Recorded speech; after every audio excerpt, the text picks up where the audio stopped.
10:30 p.m. dito sa ating multipurpose hall. Then for this week, this coming Thursday, ang ating host will be the Villa Paraiso Flock. So yun know, yung Villa Paraiso Flock, be ready. Tapos, again, we invite everyone sa ating midweek service. Then, okay, so lastly, we request everyone to turn off your cell phone or at least put it in silent mode, no? Para hindi tayo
Once again, today is the fourth Sunday of the month. And it's Choir Sunday. Siyempre, pag Choir Sunday, ang kinakanta po natin ay mga hymno. So the church will be leading the congregation in singing beautiful hymns of praise to proclaim the good news of salvation. Because all of us are called to be witnesses for Christ, I believe the songs that we are about to sing today will inspire everyone to go and share the Word of God. Why? Because our first song is entitled Jesus Saves. Diba? Napakagandang ano siya, patotoo, that Jesus saves. This hymn encourages us to spread the good news to every land, telling everyone that Jesus saves, that salvation is totally free from God, that we can only receive it through faith in Christ. So come, let us all rejoice, let us stand up and proclaim that Jesus does really save.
Our next song is entitled Rescue the Perishing.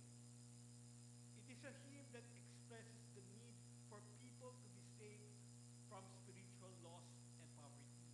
This song encourages us to reach out to those in need in our localities.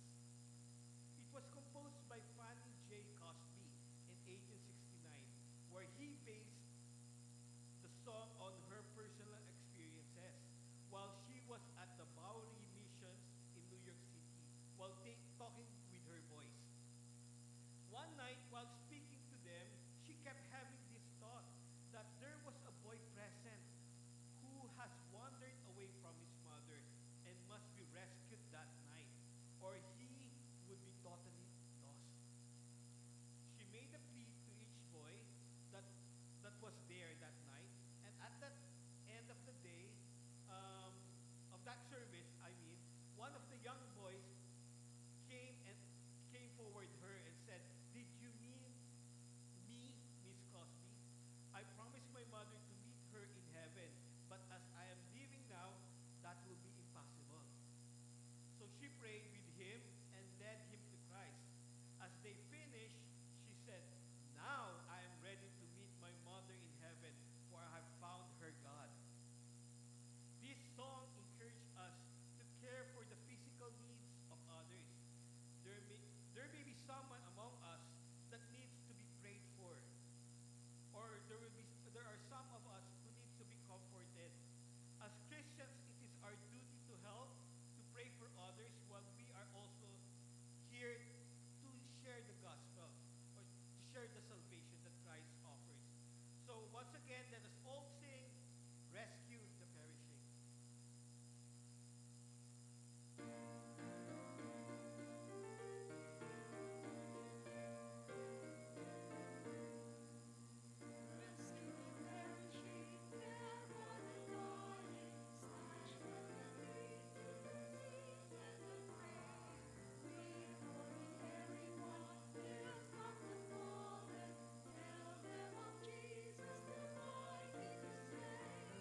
Magandang umaga po sa inyong lahat, mga kapatid.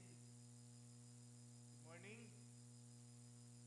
This is my first time to speak for the year 2025.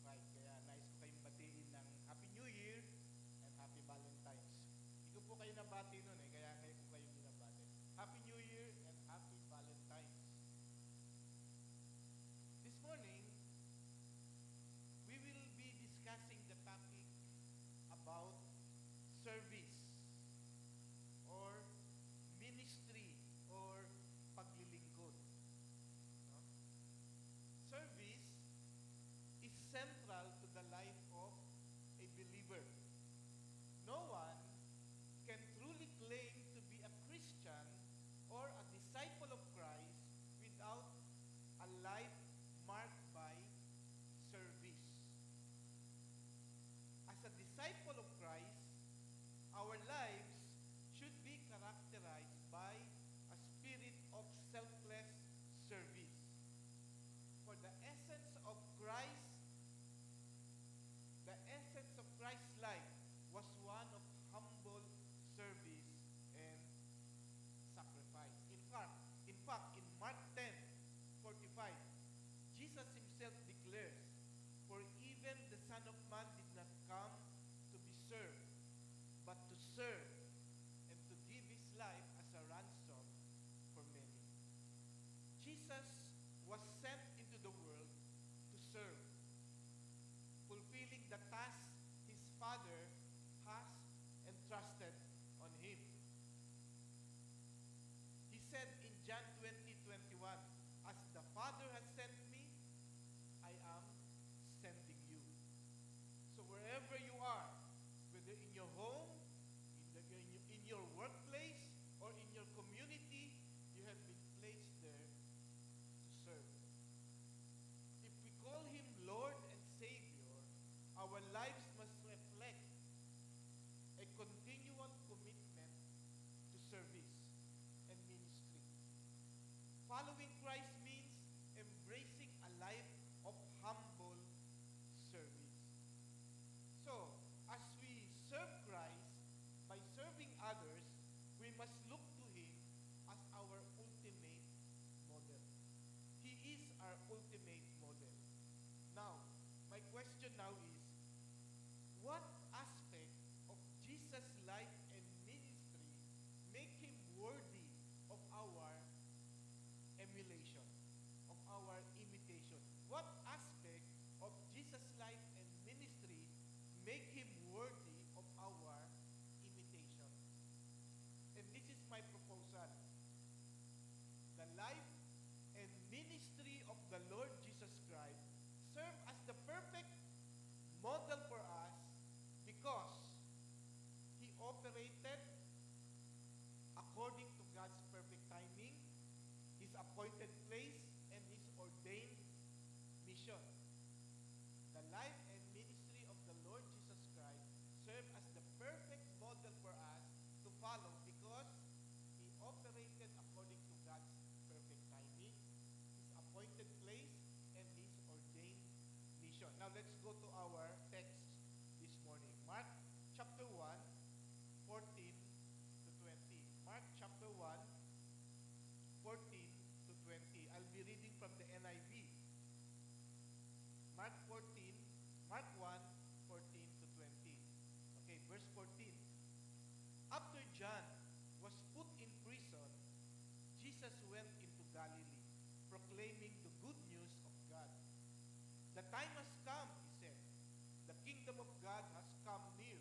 Repent and believe the good news." As Jesus walked beside the Sea of Galilee, he saw Simon and his brother Andrew casting net into the lake, for they were fishermen. "Come, follow me," Jesus said, "and I will send you out to fish for people." At once, they left their nets and followed him. When he had gone a little farther, he saw James, son of Zebedee, and his brother John in a boat preparing their nets. Without delay, he called them, and they left their father Zebedee in the boat with the hired men and followed him. Again, let me repeat my proposal a while ago.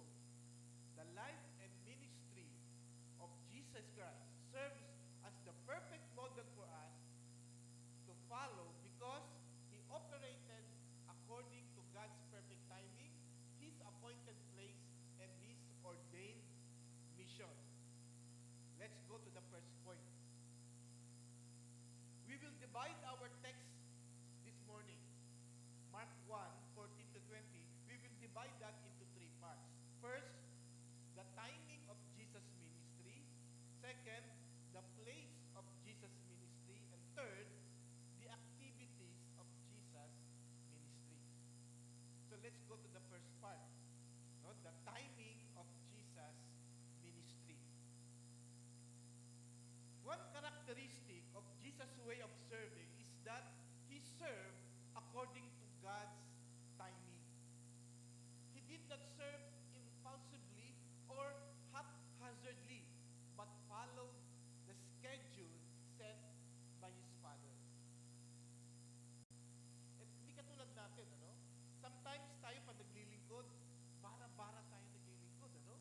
We serve based on emotional impulses or the pressure of those people around us. We do God's work only when we feel like it. We start serving only when it is convenient for us. But never did Jesus serve this way. In fact, even the timing of his birth was God's appointed. Even Jesus' birth was according to God's appointed schedule. Look at Galatians 4:4. But when the look at Galatians 4:4. But when the set time had fully come, look at that statement. When the set time had fully come, God sent his Son. So even the timing of his virgin birth was not random. No? It occurred precisely when God had ordained it. In fact, we can confidently say that every aspect of Christ's life unfolded according to God's perfect timetable. Now, this truth reminds us to let God take control of every aspect of our lives. When to get married, when to change jobs or career, when to retire, or when to enter full-time ministry if He is calling us. We must trust God to arrange the itinerary of our lives according to His perfect timetable. Now, in our text this morning, the text that we have just read, how was it shown that Jesus' service or ministry operated according to God's timing? Look at verse 14. Verse 14 says, after John was put in prison, Jesus went into Galilee proclaiming the good news of God. So it is clear from this verse that Jesus started his ministry of serving only after John was in prison. Only after John was put in prison. Therefore, the imprisonment of John the Baptist served as a cue for Christ to begin his ministry. It was only then that he started proclaiming the good news of God. Now, we will again ask, what is it in the imprisonment of John the Baptist that makes it the cue for Jesus to start his ministry? What is it in John's imprisonment? What is the significance of John's imprisonment to the commencement of Jesus' ministry? Now, the imprisonment of John the Baptist was significant for Jesus to start because John's imprisonment signal, look at this mga kapatid, John's imprisonment signal that his role was complete and it was time for Jesus to take the center stage. John's imprisonment marks the transition from John's role as the forerunner of Christ into Jesus stepping into the center stage as the Messiah. As we all know, di ba, si John the Baptist ang forerunner, no, ni Christ. He is the preparer of the way of the Messiah. In fact, Isaiah prophesied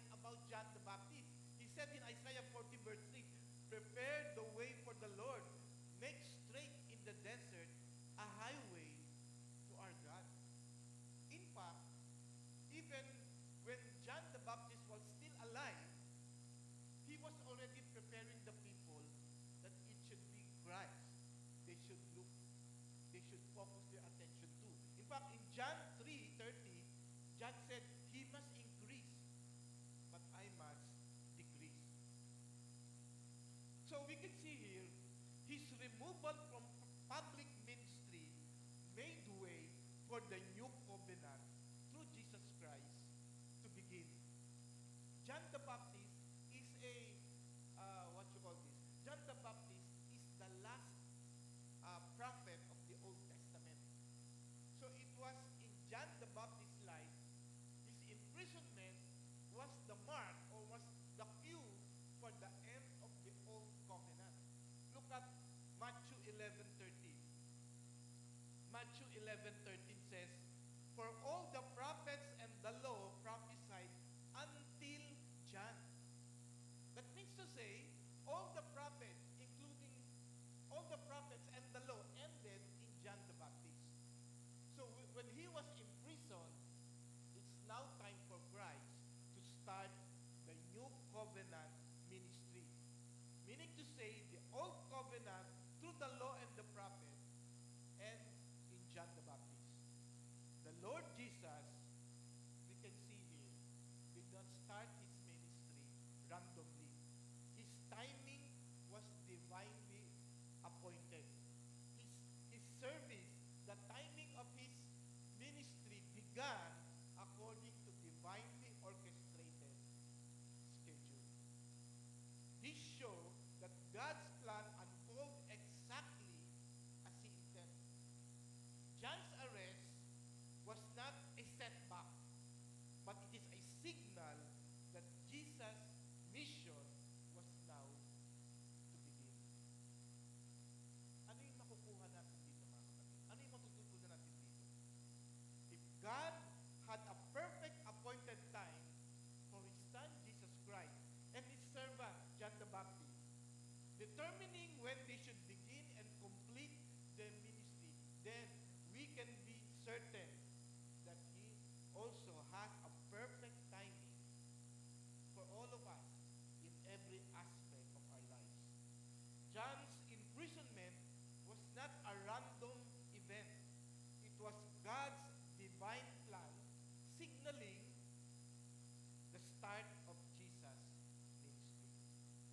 Ito'y nagpapaalala sa atin na ang timing ng Diyos ay laging tama, laging perfect.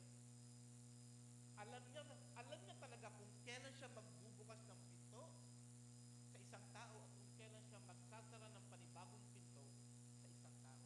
It was time for John the Baptist, for God to close the door for his ministry. But it was now the time for Christ, for God to open the door for Christ to start his ministry. Therefore, mga kapatid, instead of rushing ahead out of impatience, instead of holding back in fear, we must trust His perfect timing in our ministry, in our career, and in every major life decision. May perfect timing lagi ang pagpapad sa atin. Jesus started His ministry according to God's perfect timing. Ano ang cue? Yung imprisonment ni John the Baptist. Now, let's go to the second part of our text. The place of Jesus' ministry. The place of Jesus' ministry. Look at verse 14 again. Verse 14. After John was put in prison, Jesus went into Galilee proclaiming the good news of God. Jesus not only followed his Father's timetable for when to begin his ministry, but he also followed his Father's itinerary for where to start it. And he began his ministry in Galilee. In Galilee. There are three regions in Israel. In the north is Galilee, and then in the middle is Samaria, and then in the southern part is Judah, where Jerusalem is, Galilee, Samaria, and Judah. Jesus chose to commence his ministry of serving in Galilee and not in Judah or in Samaria.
leaving Nazareth, he went and lived in Capernaum, which was by the lake in the area of Zebulun and Naphtali, to fulfill, look at what he said, to fulfill what was said through the prophet Isaiah. Land of Zebulun and land of Naphtali, the way of the sea beyond the Jordan, Galilee of the Gentiles. The people living in darkness have seen a great light, and those living in the land of the shadow of death, a light has dawned. So Jesus' decision to begin his ministry in Galilee was not arbitrary. He was fulfilling God's prophetic plan for the Messiah. He was following the Father's blueprint, no? Demonstrating Jesus' perfect obedience to his Father's will. Now, aside from fulfilling the prophecy, what are the other reasons for Jesus to choose Galilee as the beginning of his ministry? It's because Galilee is a strategic place to begin the ministry. And why? Why? Because Galilee is not only a region of the Jews, but also of the Gentiles. Look at Matthew 4:15, the verse that we read. Land of Zebulun, land of Naphtali, the way of the sea, beyond the Jordan, Galilee of the Gentiles. Galilee was called Galilee of the Gentiles. That means to say, Galilee is not only the place for the Jews. In fact, it was a melting pot of Jews, Greek, Romans, and other ethnic groups. Halo-halo sila. Unlike in Judah, most of those in Judah are purely Jews. In Samaria, mostly Samaritan. But in Galilee, it was a mixture of Jews and Gentiles, Greek, Roman, and other ethnic groups. Tamang-tama sa message ng gospel. This is a foreshadow of the Great Commission that the gospel must be preached into all nations. Kaya tamang-tama yung pag-start ni Jesus sa Galilee. And furthermore, not only Galilee is a region of the Jews, but Galilee is a very populated place. No, Galilee had a high population and frequent travelers. Marami siyang towns and villages.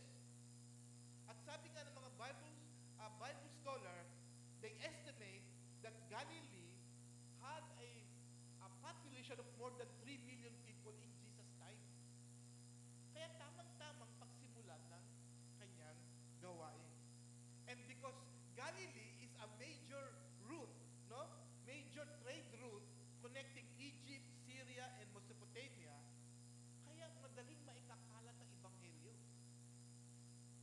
No? Kasi makakarinig nun, because it was a trade route, madaling maikalat ang ebanghelyo.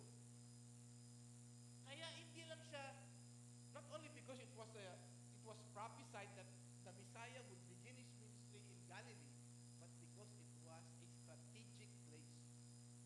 It was a strategic place.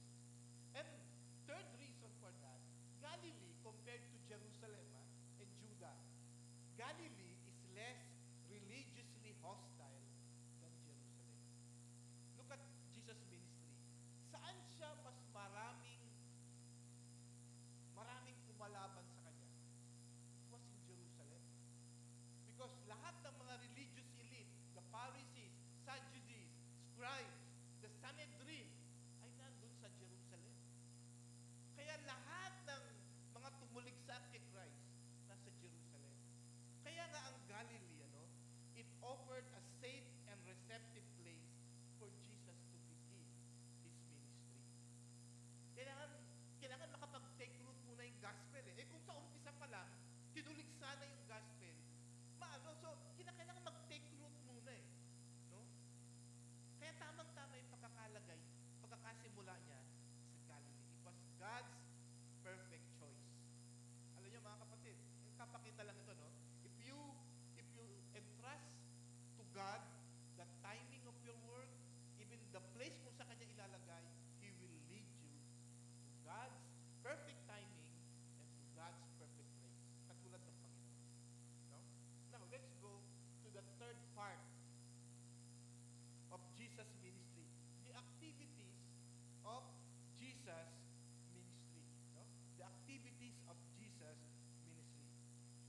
Jesus' manner of service and ministering is worthy of emulation because of the nature of His engagement. Makikita nyo na ang Panginoon, bagamat marami siyang ginagawa, pero nakakonsentrate sa dalawang ministry ang kanyang activity. Dalawa lang ang kanyang pinagtuunan talaga. Number one is evangelism, the proclamation of the good news, and discipleship, the calling of the fishermen to become fishers of men. Dalawa ang kanyang pinagtuunan. No? Imagine, 33 ang Panginoon. 30 years ng life niya nasa bahay, isipin niyo, no? Nagsimula siya, 30 years old na siya. But it was God's perfect timing. No? Ang tagal na kanyang pinaghintay bago siya nagsimula. But it was God's perfect timing. No? At sa kanyang pagsisimula, he concentrated all his effort into two main ministries, evangelism and discipleship. Marami siya. Even yung healing niya connected sa evangelism. Yung mga miracles niya, it's always connected to his evangelism. No? To present himself as the Messiah, as the Savior, so that people will put their faith in him as the Messiah. Kaya yung mga miracles niya, connected pa rin sa evangelism. At pag hindi siya nag-evangelize, he spent time with his disciples. Now, yan yung major category na pinagtuunan ni Christ na kanyang ministry. Let's go first to the number one, evangelism. The proclamation of the good. Look at 14, verse 14. After John was put in prison, Jesus went into Galilee, proclaiming the good news of God. The time has come, he said. The kingdom of God has come near. Repent and believe the good news. Look at the message. Ano yung message na kanyang pinoclaim? What was the message Jesus proclaimed? Verse 15. The time has come. The kingdom of God has come near. That's the message of the good news. The kingdom of God has come near. So Jesus was announcing that God's kingdom has come near. But why is the phrase, the kingdom of God has come near, good news to his listeners during his time and to us? Paano ito naging good news? The kingdom of God has come near. Paano yan naging good news?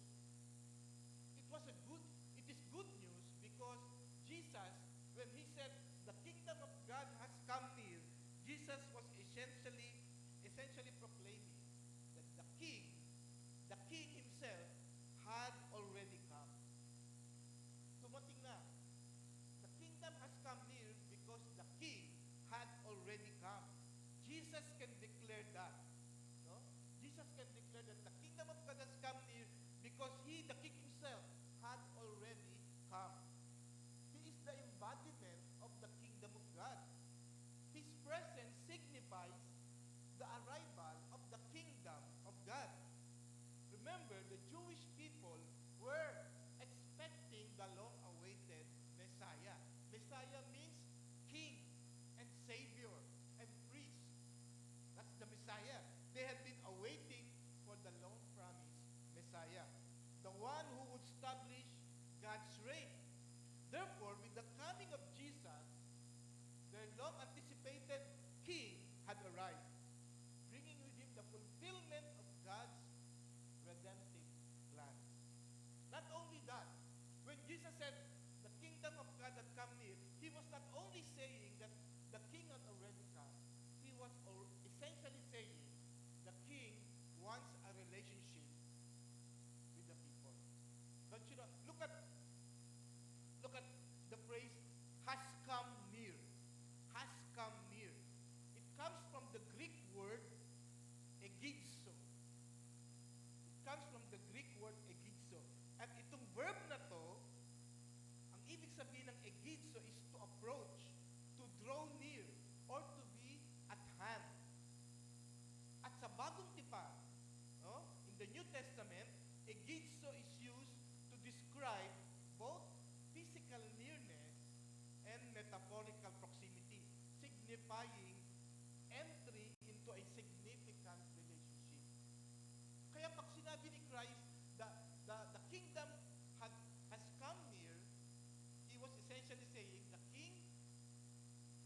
already come, and the king wants a close relationship with the people. So when Jesus proclaimed that, the kingdom of God has come near, he was not only declaring that God's rule and reign had come into proximity to humanity, but but Jesus, no, we're saying that people can now enter into a relationship with the King. Yun ang ibig sabihin ng Egipso. Hindi lang siya yung malapit in terms of distance, kundi ang pinopoint ni Christ, yung Egipso has come near, is that malapit kasi may relationship. He wants to establish relationship. Jesus' proclamation was more than just a statement of fact. It was essentially an invitation. People were not only invited to become subjects of the kingdom, but Jesus was inviting the people to enter into a personal relationship with the King. Because to experience the blessing of the kingdom of God, one must have a relationship with the King. Nung sinasabi ng Panginoon, this is the good news. The kingdom of God has come near. I have already arrived, and I want to establish relationship with you, for you to experience the blessing of the kingdom of God. That's the good news. People can now enter into a relationship with the King. At ano yung response na dinidemand ni Christ dito sa kanyang proclamation? No? Ano yung hinihingi niyang response? What response did Jesus give to his listeners? First, he said, repent. Repent. The first and foremost demand of Jesus to establish relationship with the King is for the people to repent. Yan din ang message ni John the Baptist before he was in prison. Repent. And now Jesus was proclaiming, repent. And the word repentance comes from the Greek noun metanoia. At yung metanoia ay dalawang word dyan. Meta means after or change, and noia means mind or thinking. So metanoia means a change of mind or a change of way of thinking. At ang equivalent ng metanoia sa Hebrew ay teshuva. Yung teshuva ay nangangahulugan to return, to turn back. At madalas ginagamit sa Old Testament yung word na teshuva to call the Israelites to return to God because they have strayed. They worship other gods, and now God was calling them teshuva to return to God. In essence, repentance. Repentance means not only a change of mind, but a turning back to God. So kung sinabi ng Lord, repent because you are going towards sin, that means you have a change, you have to change your mind to return to God. And that was the demand of Christ. Repent. Change your mind. Change your way of thinking. Return. Manumbalik. Yan ang ibig sabihin ng repentance. So repentance is not merely a feeling sorry for sin. He is demanding a radical shift in thinking and living for those who desire to enter into a relationship with the King. So when Jesus commands repentance, hinihingi niya, baguhin yung isip niyo. Kung dati, nag-enjoy kayo sa kasalanan, now he's saying, ang kasalanan na magdadala sa akin sa kapahamakan, and I have to abandon it, return. Yun ang repentance. No? Repentance. Now, he was not only asking people to repent, he was also asking people to believe the good news. Look at verse 15. The time has come, he said. The kingdom of God has come near. Repent and what?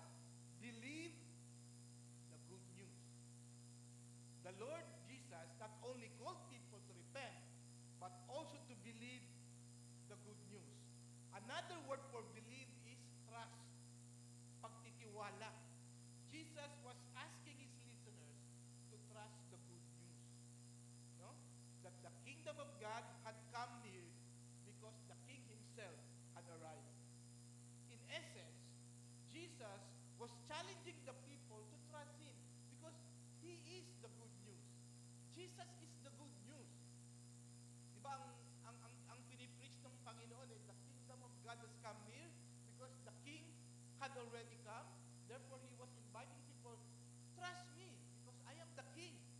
Put your trust in me. Jesus' call was not merely an invitation to acknowledge him intellectually, but a call, no? A call to wholehearted faith and submission to the king. He was urging his listeners to place their lives under his kingship. Because only under his rule can one experience true transformation and salvation. Brothers and sisters, some of you may have been attending this church. Some of you may have been attending the fellowship for quite some time in this church. Maybe some of you have been involving yourselves to different activities of this church. But the question is, have you truly repented of your sin? Have you truly put your trust and faith in the Lord Jesus as the King of your life?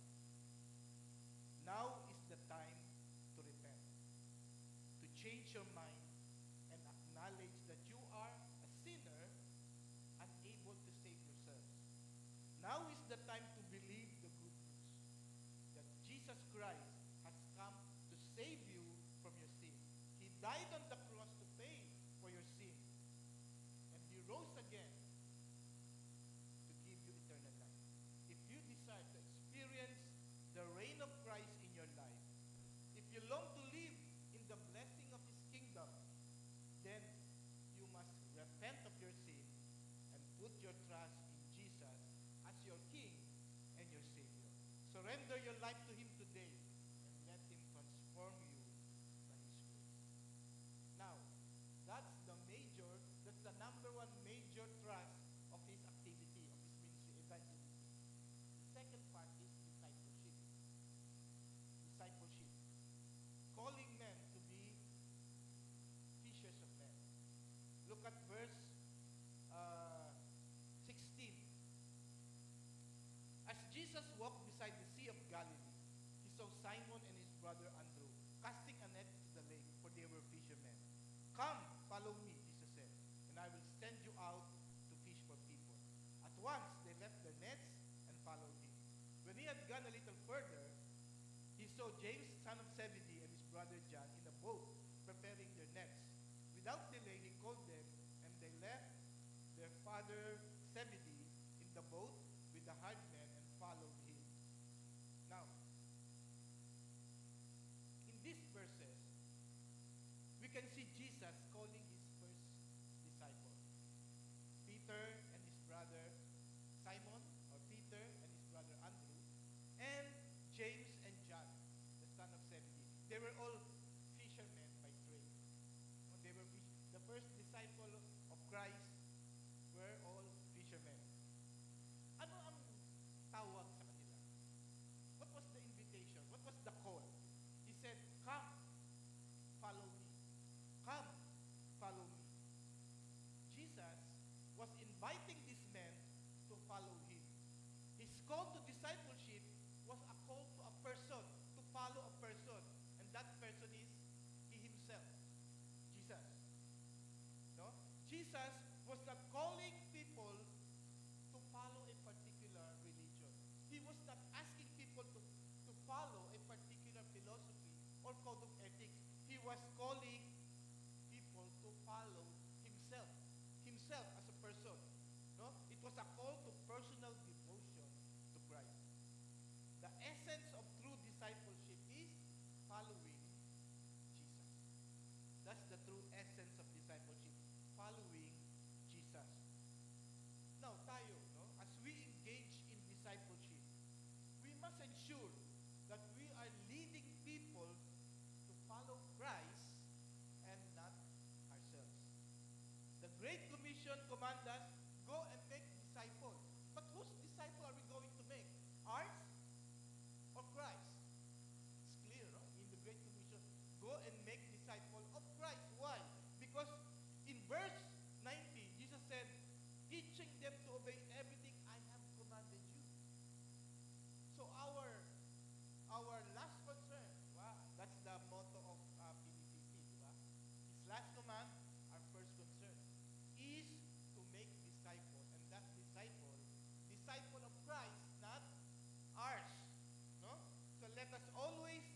remember, true discipleship points people to Jesus and not to us.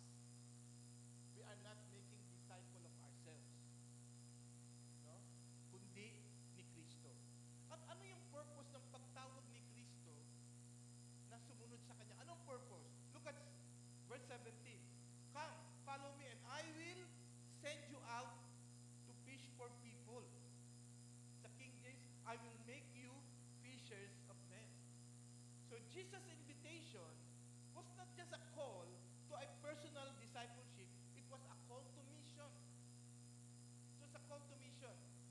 He was not merely asking them to follow Him for their own spiritual growth, but He was asking them, no, come, follow me, and I will train you, and I will make you fishers of men.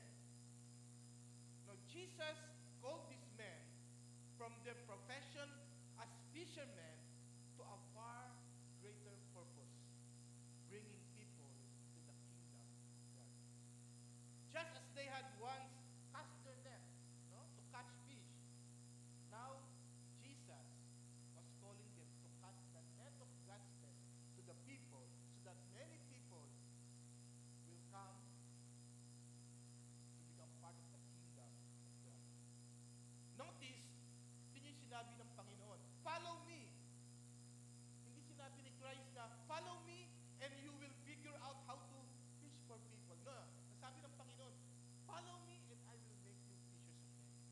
Christ will be the one to enable you, to train you, to equip you to become fishers of men. No? At nasa kanyang salita yun.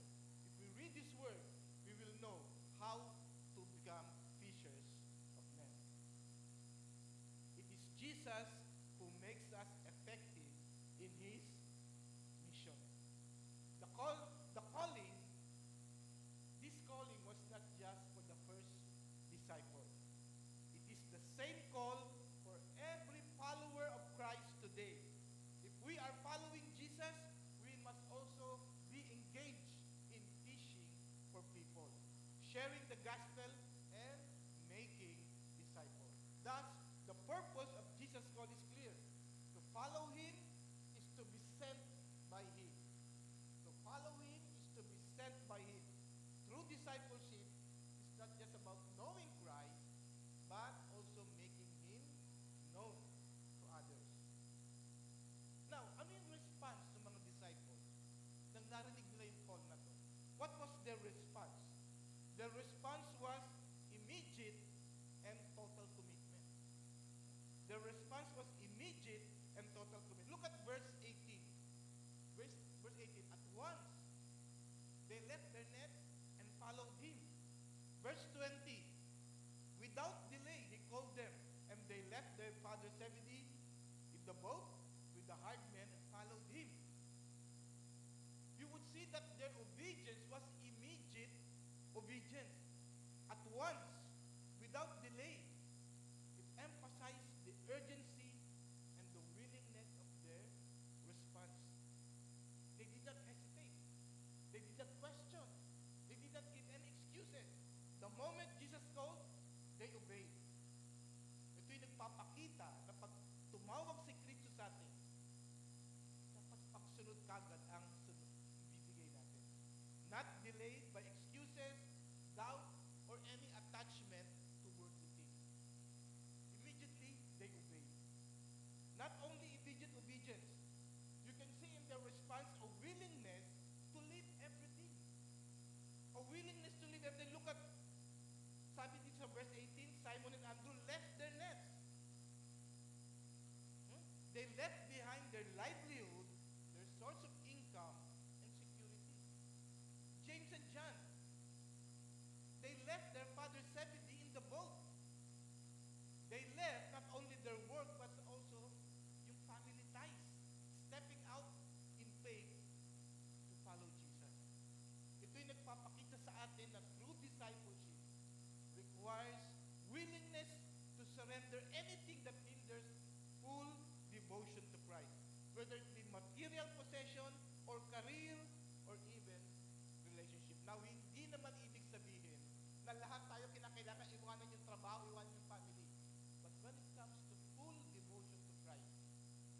whether you are a businessman or you are a teacher, you are a doctor, pagdating sa pagiging Lord ni Christ sa buhay mo, dapat walang hahadlang sa pagsunod.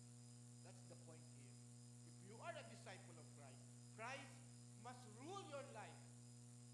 He must be the first in everything. Look at what the disciples did. Once they left everything, they continued to follow Christ. They left everything behind, but they actively followed Jesus. Their decision was just about abandoning their past. It was about embracing a new life of obedience, a new life of trust and mission under Christ's leadership. They exchanged their earthly occupation for a greater calling, to be fishers of men. Mga kapatid, kung tayo po ay disciples ni Christ, yung ginawa ng mga naunang disciple ni Christ ay halimbawa sa atin. No? These disciples set an example for every believer. Jesus' call demands a response. Are we willing to obey Him? Are we willing to immediately give our life, our response to Jesus? Following Jesus requires surrender. What are we holding on that may be keeping us from following Christ fully? True discipleship means a new way of life. Are we willing? No? Are we living each day with the purpose of following Jesus and making Him known? Ang tugon ng mga mangingisdang ito, no, ay humahamon sa atin, no, na examine our lives, to examine our own heart. When Jesus calls, how do we respond? Like them, we are called to leave behind anything that holds us back and follow Him without hesitation. Mga kapatid, sa pagtatapos natin, as we look back to our passage, Mark 1:14 to 20, no, makikita natin that Jesus' approach to ministry is worth imitating. It's worth imitating because of the following reason. Because Jesus, first of all, followed His Father's perfect timing. No? Pangalawa, Jesus ministered in the place chosen by His Father, Galilee. Ito yung nagpapakita sa atin na yung ating paglilingkod dapat hindi para kung saan natin gusto. We must serve in a place chosen by God for us. Third, Jesus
chapter 27, verse 30. And it says, a tithe of everything from the land, whether grain from the soil or fruit from the trees, belongs to the Lord. It is holy to the Lord. May I call on the deacons to collect our tithes.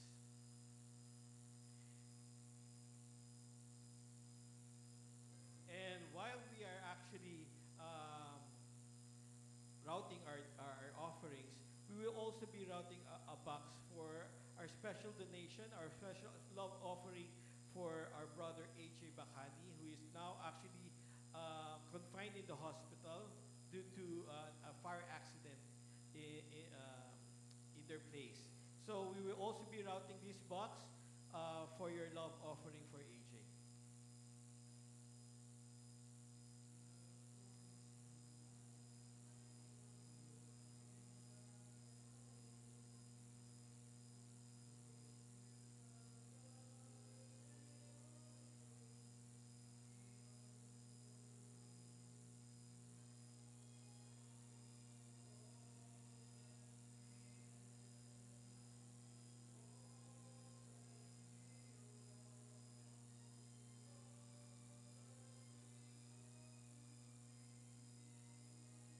For further explanation, this love offering that we will be giving for AJ is the result of the accident that took place in their house nung nasunog po yung kalahating katawan po ni AJ, and isa po siya sa ating mga kabataan, and he is now confined in Makati Med, and medyo malaki na po yung yung bills nila doon, running bill nila sa hospital. And if you have the heart to support kanyang hospitalization, kahit even in a few amount, you could be able to assist them sa donation na to. So we will be routing this as well para po mamaya para sa kanya. Thank you.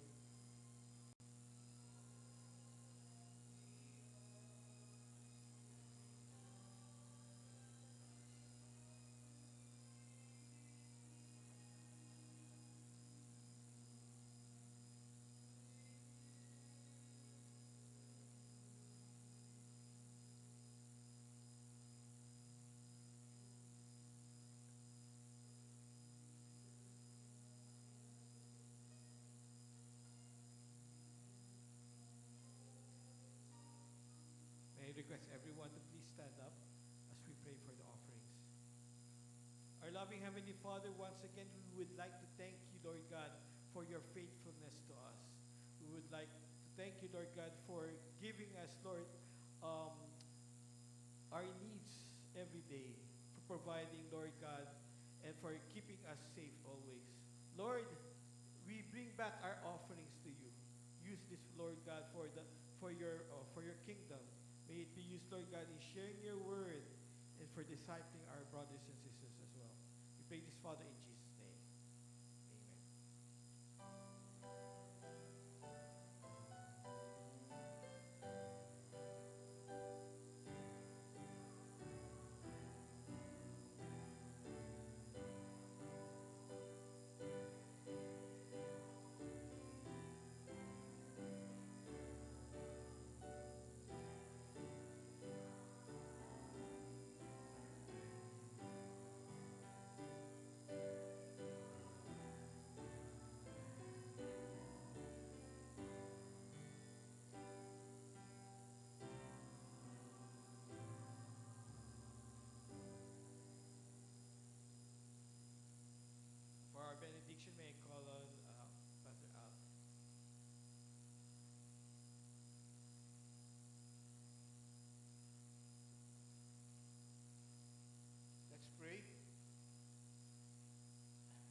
our example.